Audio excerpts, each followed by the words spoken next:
Ultimate Classic Rock names the big four of 80s hard rock guitarists. This is the Rock and Roll Weather Band.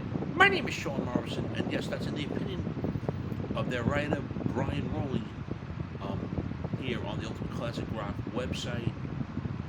And of course, Eddie Van Halen's not included because he first debuted on the scene in 1978. Self-titled debut album, which we know the song "Running the Devil." And they didn't include Nuno from Extreme because they didn't get more popular until 1991 with the Porno Graffiti, where More Than Words became a #1 hit. But in my opinion, Extreme started having a cult following in 1990, and going forward, they had a decent following in '89.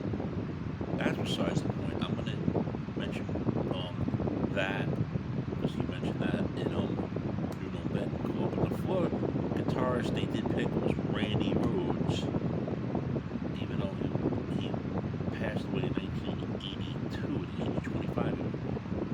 Basically, here and there and all. They're counting him too, but he technically did play on Quiet Riot albums in the 70s. But those albums were only released in Japan. But they include him, but don't include Nuno Betancourt. What sense does that make when you're counting the 80s hard rock guitarist? Steve Vai, they counted it. They also put on here Joe Satriani as well as George Lynch, which you know him from Dokken. Apparently, when they used to do recording sessions, they had schedule separate sessions for him and Don because they always used to clash with each other. That's how freaking crazy it was. Other guitarists they did not include in here, which I was extremely surprised, was Yngwie Malmsteen, because I think he can easily fit the big four of 80s hard rock guitarists.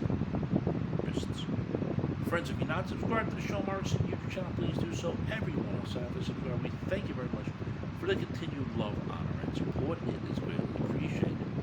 If they're not including Eddie Van Halen in this list of the top of the big four of 80s hard rock guitarists, and they should include Randy Rhoads if he did work with Quiet Riot in the 70s and the music was released in Japan.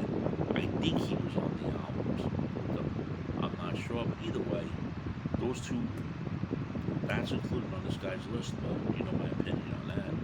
Steve Vai and Joe Satriani, yes, two big guitar shredders, and they belong on it.